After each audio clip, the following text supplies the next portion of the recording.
Hello everyone, कैसे हैं आप लोग। जहाँ कहीं भी हैं, हंसते रहिए, मुस्कुराते रहिए और मन लगा करके पढ़ाई कीजिए। आप लोगों को बता दें कि आप लोगों को क्लास जो चल रहा था, क्या है, स्पोकन का क्लास चल रहा था। आगे भी आप लोगों को स्ट्रक्चर के माध्यम से सेंटेंस को लिखने के लिए, बोलने के लिए, पढ़ने के लिए एक एक चीज बताया जाएगा। लेकिन आप लोगों को पता होना चाहिए, जब किसी भी सेंटेंस को आप बोलते हैं तो उसके साथ में क्या है, वोकेबलरी यानी वर्ड मीनिंग का भी यूज होता है। इसलिए अभी जो बीच में कुछ क्लास हो रहा है, लगातार वोकेबलरी पे हो रहा है।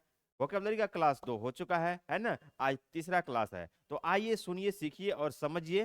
ठीक है जी। ताकि आपको न लिखने में, न बोलने में, न पढ़ने में, कहीं भी इंग्लिश को पढ़ने लिखने बोलने में दिक्कत न हो, हर चीज आप आसानी से कर सके। ठीक है जी। तो इस वीडियो लेक्चर में आप बने रहिए, शुरू से अंत तक देखिए, आपका एक एक कॉन्सेप्ट क्लियर हो जाएगा। ठीक है, चलिए। उससे पहले देखिए, एक लाइन है, keep your eyes on the stars and your feet on the ground, है ना। जब कभी भी आप मेहनत करना शुरू करते हैं, है ना, आपका ध्यान आपको अपने लक्ष्य के ऊपर जरूर होना चाहिए। लेकिन है ना, कुछ अचीव भी कर लेते हैं तो हमेशा आपको जमीन से जुड़ के रहना पड़ेगा। ये नहीं बहुत सारा चीज मिल गया तो हवा में उड़ने लगे, कभी भी ऐसा काम मत कीजिएगा। कहा गया है, हाई थॉट लो लिविंग, जीवन सदा जियो लेकिन विचार हमेशा उच्च रखो। जिसका विचार उच्च रहता है उसका काम करने का तरीका भी एक अलग लेवल का होता है, हाई लेवल का होता है। जिसका कार्य करने का तरीका हाई लेवल का होता है, उसे अच्छा चीज भी मिलता है, उसका गोल भी बड़ा होता है और गोल अचीव भी होता है। ठीक है जी। तो आइए आगे की ओर बढ़िए, और कुछ कुछ वर्ड है, इसे आप सुनिए, सीखिए और समझिए। ठीक है जी।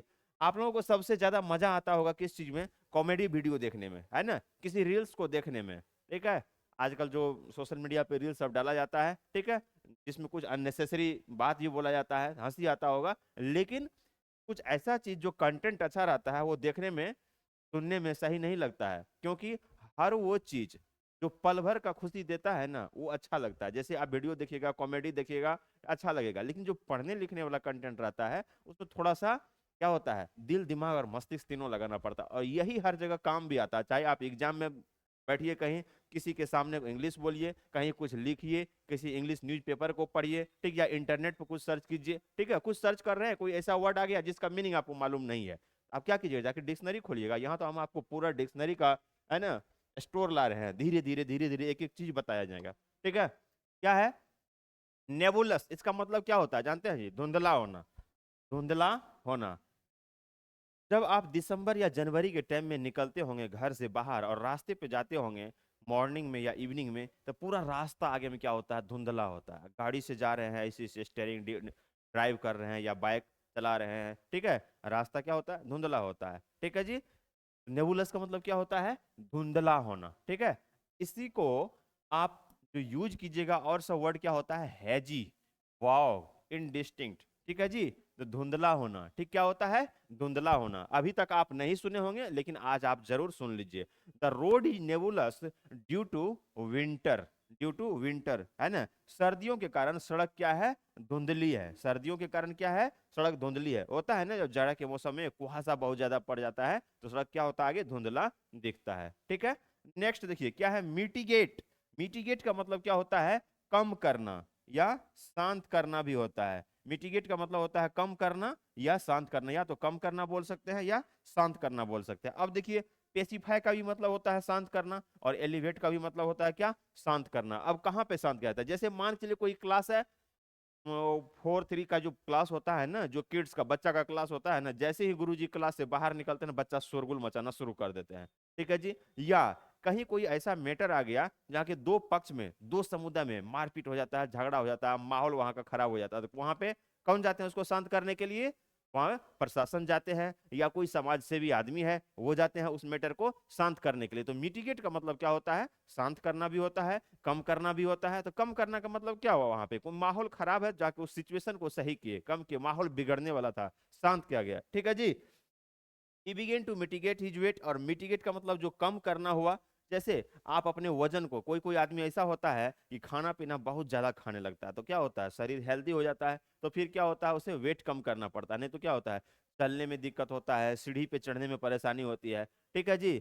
तो मिटिगेट का मतलब क्या होता है, कम करना। पेसिफाई का भी मतलब होता है शांत करना या कम करना। अब यहाँ पे देखिए सेंटेंस क्या, he began to mitigate his weight, वह अपने वजन को कम करने लगा या क्या, कम करना शुरू किया। ठीक है जी। कम करना शुरू किया। आप लोगों को इससे पहले जो स्पोकन का क्लास जो हो रहा था उसमें ये यूज भी बताए थे, बिगेन टू का, है ना। वह जाने लगा, वही बिगेन टू गो।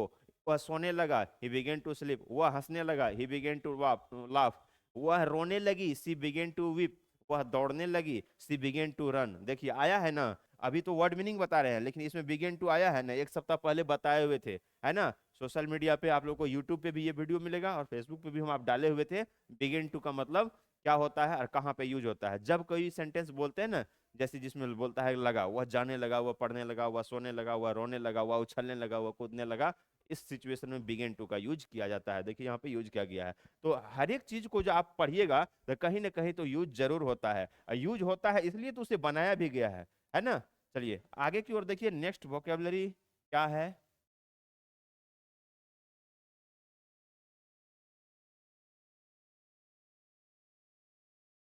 ऑब्सेंट, है ना।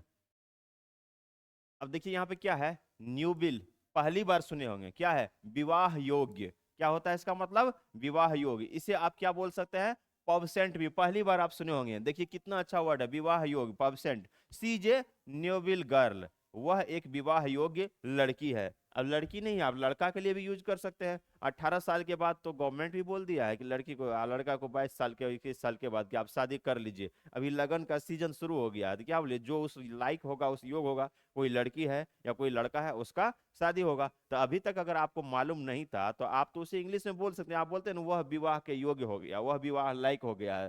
ठीक है, क्या होता है इंग्लिश में, न्यूबल, है ना, विवाह योग्य। सिनोनिम्स क्या होता है, दूसरे वर्ड में आप क्या बोल सकते हैं उसे, पबसेंट। ठीक है जी, क्या है, सी जे न्यूबल गर्ल, वह एक विवाह योग्य लड़की है। ही जे न्यूबल बॉय, वह एक विवाह योग्य लड़का है। ठीक है, यानी मतलब क्या कहने का मतलब, क्या उसका उम्र हो गया है विवाह करने का। एक पुराना गाना आया था भोजपुरी, पंडित जी बताई ना विवाह कब होई, है ना। तो उसमें क्या है, जब उसके लायक होता है तभी होता है। पंडित जी थोड़े बता देंगे 5 साल की उम्र में कि छठा साल में आपका शादी हो जाएगा, ऐसा नहीं होता है। ठीक है, चलिए नेक्स्ट क्या है। आज जो भी वर्ड आप पढ़िएगा, अधिकतर क्या है, आपको नया नया वर्ड मिलेगा सीखने के लिए। कल जो वीडियो लेक्चर में बताए थे, जो रेगुलर यूज होता है वो बताए थे, ये भी रेगुलर यूज होता है, लेकिन आपको जानकारी होना चाहिए तभी ना आप रेगुलर यूज कीजिएगा। ठीक है, पिक्यूलेट क्या है, गबन करना, गबन करना, है ना, छल से पराया धन को अपनाना, है ना। गाना सुने होंगे, ये गाना तो है ना, राम नाम जपना पराया माल अपना, है ना। किसी के साथ छल करके, है ना, किसी के से पैसे ले लेना, फिर बाद में उसे नहीं देना, उसे गबन कर लेना। ठीक है जी, जैसे नेताजी लोग करते हैं, क्या करते हैं, जैसे ही विधायक बने, सांसद बने, मंत्री बने, घोटाला घोटाला घोटाला पे घोटाला शुरू कर देते हैं। ठीक है जी, तो पिकुलेट का मतलब क्या होता है, गबन करना। ये क्या है, वर्ब है। जैसे स्टील, स्टील का भी मतलब होता है चुराना। इम्बेजल, इसका भी मतलब होता है गबन करना। ठीक है, he tends to peculate from the company, वह कंपनी से पैसे हड़पता है, वह कंपनी से पैसे क्या करता है, हड़पता है। समझे इस चीज को। तो जो भी वर्ड बताया जा रहा है बहुत ही स्टैंडर्ड लेवल का वर्ड है। चाहे आप इंग्लिश में बोलना चाहते हैं या लिखना चाहते हैं, पढ़ना चाहते हैं, या किसी कॉम्पिटिटिव एग्जाम की तैयारी कर रहे हैं और इंग्लिश में स्कोर करना चाहते हैं, तो हर जगह ये यूज होगा। बहुत बार एसएससी में भी पूछा गया है, और लिखने के लिए, बोलने के लिए तो यूज होता ही है। ठीक है जी, चलिए आगे की ओर बढ़ा जाए। नेक्स्ट वर्ड क्या है, नेक्स्ट है देखिए ओपिनियन, है ना। क्या है, ओपिनियन। ओपिनियन का मतलब क्या होता है यहाँ पे, विचार। ओपिनियन का मतलब क्या होता है, विचार। जैसे आप एक साथ बैठे फैमिली में ही, कोई कार्यक्रम हो रहा है, सब आदमी बैठे, तो दो भाई बात कर रहे थे, तीसरा से भी पूछते हैं, तुम भी बताओ तुम्हारा क्या ओपिनियन है। या आप 5 दोस्त है, कोई काम करने के लिए जा रहे हैं, है ना, तो वहां पे सब बैठते हैं, बात विचार करते हैं, बोलते हैं आप बताइए आपका विचार क्या है, आपका ओपिनियन क्या है। तो हिंदी में बोलते हैं विचार, और उसी को इंग्लिश में आप क्या बोलिएगा, ओपिनियन बोलिएगा। ओपिनियन का मतलब क्या होता है, विचार। अब देखिए जैसे बीजेपी का मीटिंग होता है, या आरजेडी का मीटिंग होता है, ठीक है, या कांग्रेस का, तो जितने भी सांसद, जो चुने हुए इलेक्टेड मेंबर है, चुने हुए सांसद है, विधायक है, मंत्री जी हैं, सब एक जगह बैठते हैं और एक दूसरे से सहमति लेते हैं कि कोई भी काम करना है तो उसे कैसे करना है। सबका ओपिनियन होता है, एक राय होता है, एक विचार होता है। तो इसी को इंग्लिश में आप ओपिनियन बोलते हैं, हिंदी में क्या बोलते हैं, विचार बोलते हैं, है ना। इसी को आप सैनोनिम्स में क्या बोल सकते हैं, वहां पे आइडिया बोल सकते हैं, व्यू बोल सकते हैं, थॉट बोल सकते हैं। बोलते हैं ना, ये जो बात हो रहा है इसमें आपका थॉट क्या है, आपका विचार क्या है, ठीक है, आपका व्यू क्या है, आपका सोचने का तरीका क्या है, आपका आइडिया क्या है, आपका विचार क्या है, ये सब चीज आप बोल सकते हैं। ठीक है, शी गिव्स हर ओपिनियन, वह अपनी राय देती है। है ना, वह अपनी राय देती है। यानी राय का मतलब क्या हो, उसके अंदर जो विचार है, कुछ सोच है, उसे उस मैटर पे प्रकट किया, है ना, कि ये ऐसे होना चाहिए। तो ओपिनियन का मतलब क्या होता है, विचार होता है। अब पैथिक, पैथिक का मतलब होता है क्या, दयनीय। एडजेक्टिव है दयनीय या दुखी। कोई भी आदमी है जिसका स्थिति खराब हो गया है, सिचुएशन खराब हो है काफी, यानी उसको रहने में दिक्कत होता है, फाइनेंशियल प्रॉब्लम है, हेल्थ से जो इशू है हो गया है, यानी चलने में बोलने में दिक्कत होता है, कभी कभी होता है ना किसी का तबीयत काफी खराब हो जाता है, चाहे हेल्थ से इशू हो जाए या फाइनेंशियल इशू हो जाए, क्या है, दयनीय या दुखी। ठीक है। तो मिजरेबल इसका भी मतलब होता है दयनीय, पिटिएबल इसका भी मतलब क्या होता है, दयनीय। सी लुक्ड वेरी पैथिक, वह बहुत दयनीय लग रही है, वह बहुत दयनीय लग रही है, करने का मतलब हुआ कि हो सकता है उसके पास फाइनेंशियली प्रॉब्लम हो, है ना, पैसे का दिक्कत हो, या शारीरिक रूप से कोई दिक्कत हो, तबीयत खराब हो, पैर हाथ शरीर कोई भी कोई प्रॉब्लम जो हो जाता है। ठीक है। तो मिजरेबल, पैथिक, ठीक है, और पिटिएबल, तीनों का मतलब क्या हो जाएगा, दयनीय। इसको आप समझिए।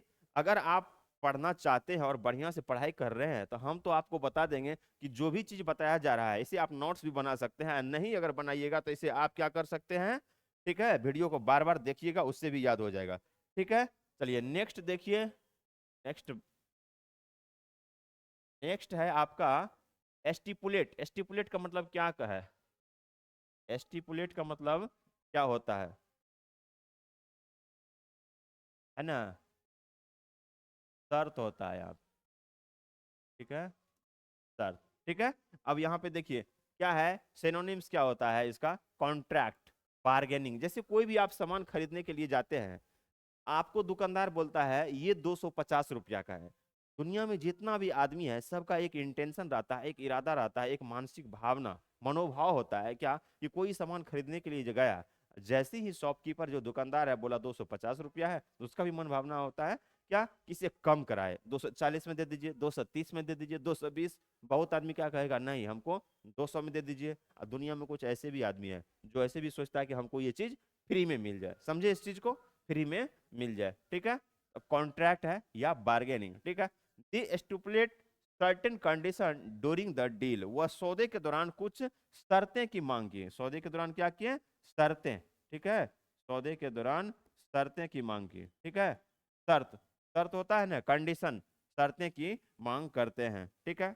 अब नीचे में क्या है उससे, यूरेनिमस। यूरेनिमस का मतलब क्या होता है, सर्वसम्मत, सर्वसम्मत या एक मत, सर्वसम्मत या एक मत। अब यहाँ पे क्या है, एग्रीबल या सुटेबल, इसका मतलब क्या हुआ, कोई भी काम अगर आप करने के लिए जा रहे हैं, जैसे मान के चलिए गांव में सरस्वती पूजा होता है, या दुर्गा पूजा होता है, या कोई भी फंक्शन होता है, या क्रिकेट हो रहा है, ठीक है जी, वहां पे 10 आदमी का एक जो कमिटी गठन किया जाता है, उसमें 10 आदमी रहता है, मेंबर है।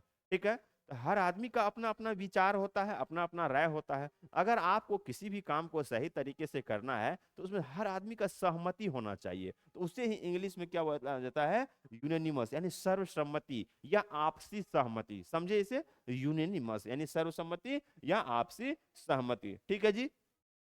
They are universe with the decision. अब क्या होता है कि एक कमिटी में 10 आदमी है, अब कोई डिसीजन लेना है, कोई निर्णय लेना है, तो जब सबका सहमति होगा तभी क्या होता है, डिसीजन लिया जाता है। तो क्या है, they are universe with her decision, decision, वे उसके फैसले से पूरी तरह से सहमत है। तो यूनिवर्स का मतलब क्या होता है, सर्वसम्मति या सहमति या एक मत। एग्रीबल भी बोल सकते हैं आप, या सुटेबल भी बोल सकते हैं। आज का जो वोकेबलरी है ना, स्टैंडर्ड लेवल का है। ठीक है। इसे आप बढ़िया से देखिएगा, सुनिएगा, समझिएगा, आपको याद रहेगा, और हमेशा आपको क्या होगा, एग्जाम में भी क्या होता है, पूछा जाता है। इंग्लिश पढ़ने लिखने और बोलने में भी क्या होता है, हेल्प मिलता है, समझे। अब क्या है, ट्रेकरस, इसका मतलब क्या होता है, धोखेबाज, है ना, धोखेबाज, है ना, धोखेबाज या विश्वासघाती, है ना। एक तो गाना भी आया था, किस मूवी का था, शायद दबंग का किसी का था, तेरी नैना बड़ी धोखेबाज रे, यही था ना सर, किसी तेरी नैना बड़ी धोखेबाज रे, है ना।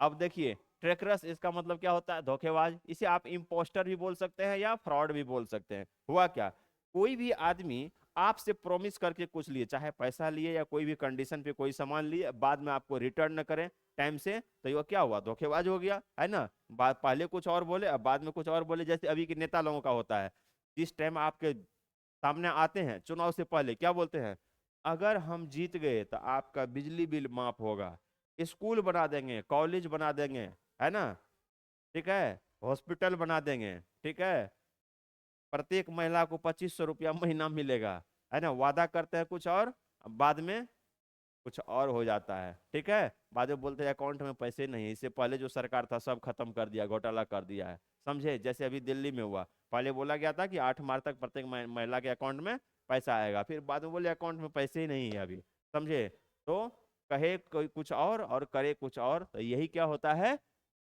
ऐसे ऐसे आदमी को क्या बोला जाता है, इम्पोस्टर बोला जाता है, फ्रॉड बोला जाता है, धोखेबाज बोला जाता है, समझे, समझे, इम्पोस्टर, धोखेबाज। आप अपने दोस्त को भी बोल सकते हैं यू आर इम्पोस्टर, नहीं दोस्त को मत बोलिएगा, जब दोस्त सहयोग कर रहा है आपको पैसा देके तो मत बोलिएगा, ठीक है, ये आपके साथ फ्रॉड किया तो तब बोल सकते हैं इम्पोस्टर, ठीक है।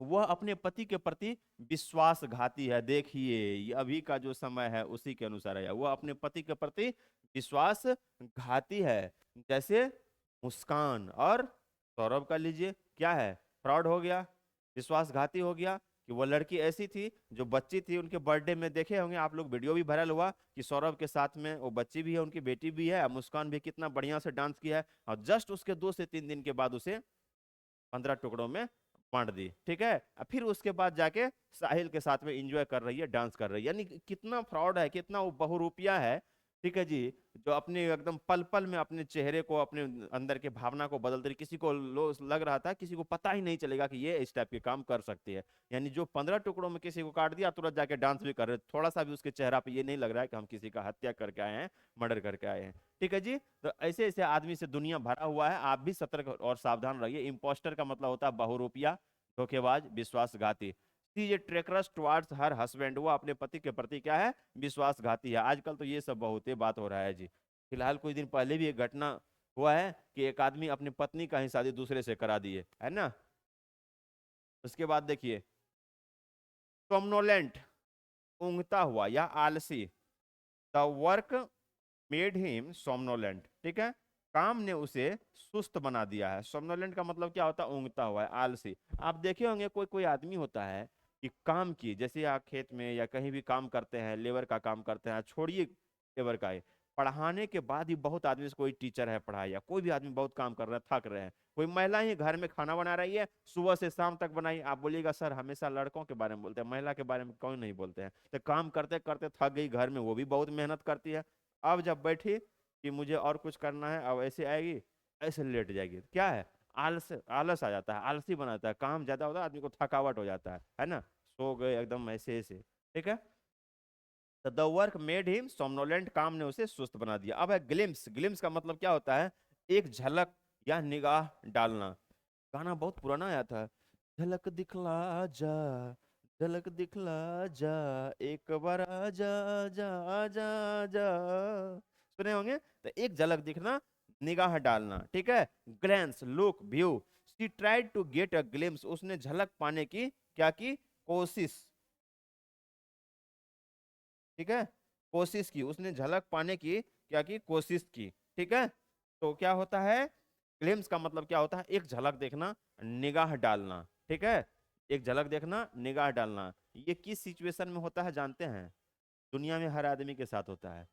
जब तक आपको कोई भी चीज नहीं मिलता है, तब तक आप उसे पाने के लिए, देखने के लिए, है ना, मन में एक भावना रहता है कि इसे हम जरूर देखें, ठीक है, लेकिन जिस दिन मिल जाता है तब क्या देखेगा, नहीं तब देखता है, तब उसे लेके मेंटेन करना चाहिए। इसलिए जब तक नहीं मिलता है तभी कदर होता है, या चल जाता है तो भी उसका ख्याल आता है, नहीं बहुत अच्छा है। जब आदमी को सामने में कोई भी चीज रहता है ना, उसका कदर नहीं करता है। लेकिन हम आप लोगों को बता दें कि जब सामने में, चाहे आपके पास में या आपके घर में या आपके लाइफ में कोई व्यक्ति हो, है ना, या कोई वस्तु हो, जब तक है उसको रिस्पेक्ट दीजिए, कदर कीजिए, ठीक है जी। चले जाने के बाद आपको रिस्पेक्ट, अफसोस करने से भी कोई फायदा नहीं होता है। इसलिए न कहा गया है, जिंदगी जिसे कहते हैं वह जादू का खिलौना है। जिंदगी जिसे आप कहते हैं वह एक जादू का खिलौना है, जो मिल गया तो मिट्टी है, जो नहीं मिला वह सोना है, ठीक है। जब तक नहीं मिलता है, ठीक है, तो उसका भाव, है ना, प्राइस, आदमी बहुत ज्यादा समझता है, ठीक है, इंपॉर्टेंस बहुत देते हैं। लेकिन जब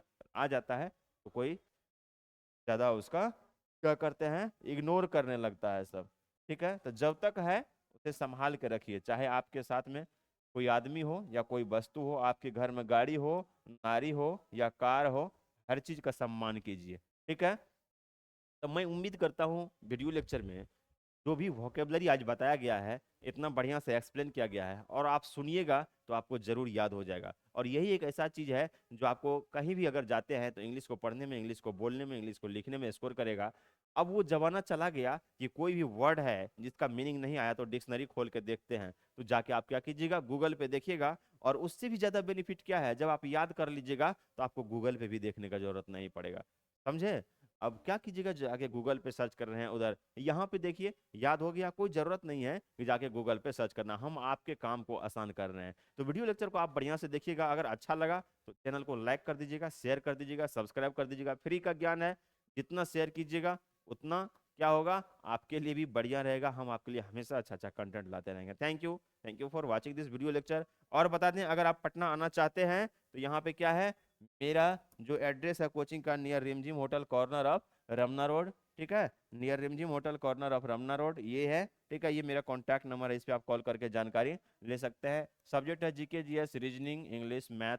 ठीक है, सब पे आप, उसके बाद तैयारी जो होता है बीपीएससी, बिहार दरोगा, state PCS, bank, SSC, railway, हर चीज़ का तैयारी होता है। ठीक है, आपको इंग्लिश के साथ साथ हर सब्जेक्ट मिलेगा यहाँ पे पढ़ने के लिए। अगर पटना आइएगा तो इस एड्रेस पे आ जाइए। पटना से बाहर है तो हमारे एप्लीकेशन को आप डाउनलोड करके पढ़ाई कर सकते हैं।